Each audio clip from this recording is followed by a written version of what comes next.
Good afternoon.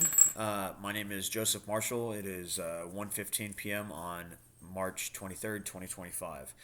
Today we will be going over the modern day cartridge, the different parts of it, and the reason for the design as well as headspacing.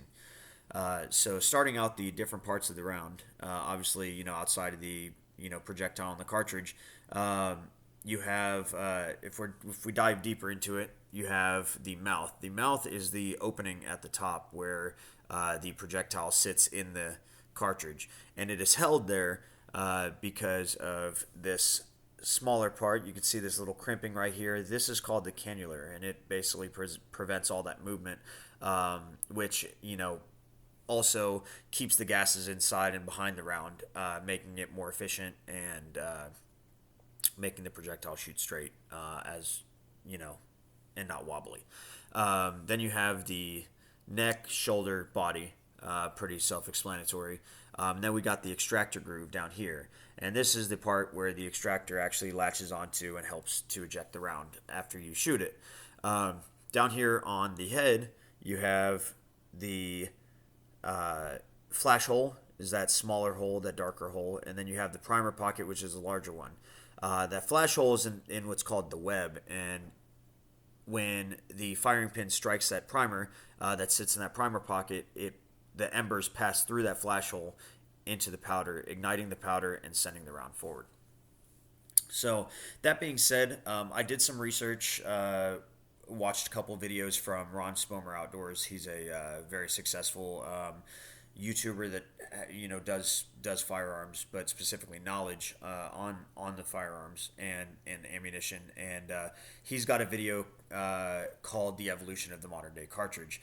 It's about 30 minutes long, and I tend to agree with him. From the 22 shorts of old to the modern day rifle cartridges that we have now, we've come an incredibly long way as far as improvements and modifying, sometimes things that seem super minuscule, to get where we're at today. And as far as weakness, the only thing that I can think of is from using the same cartridge over and over and over again. You start to thin out the wall from that expanding and contracting, and that's when you start getting rounds that the powder explodes out the side of the round and gets jammed up, and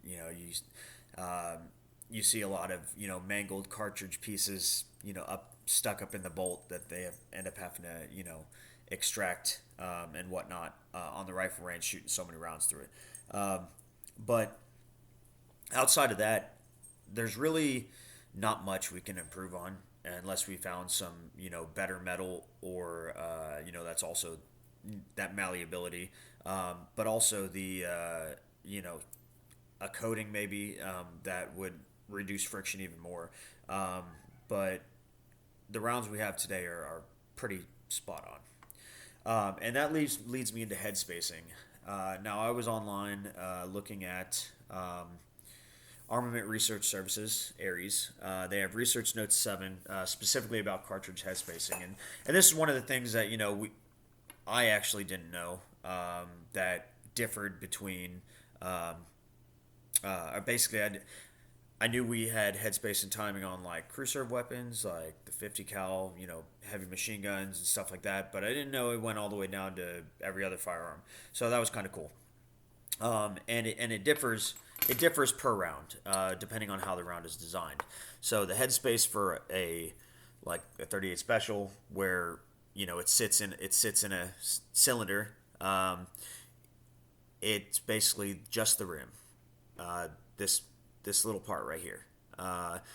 That's the headspacing. On belted cartridges, it's from the front of the belt to that point, so a little bit bigger. And then on rimless cartridges, you got from the shoulder to the end. So pretty much the entire bullet, almost the entire casing.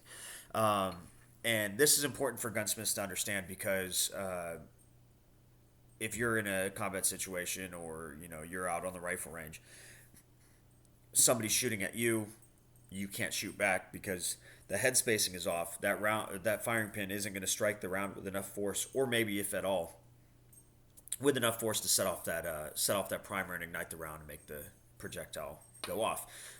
So very important for gunsmiths to understand how head spacing works and how to identify issues with head spacing when working on other people's firearms.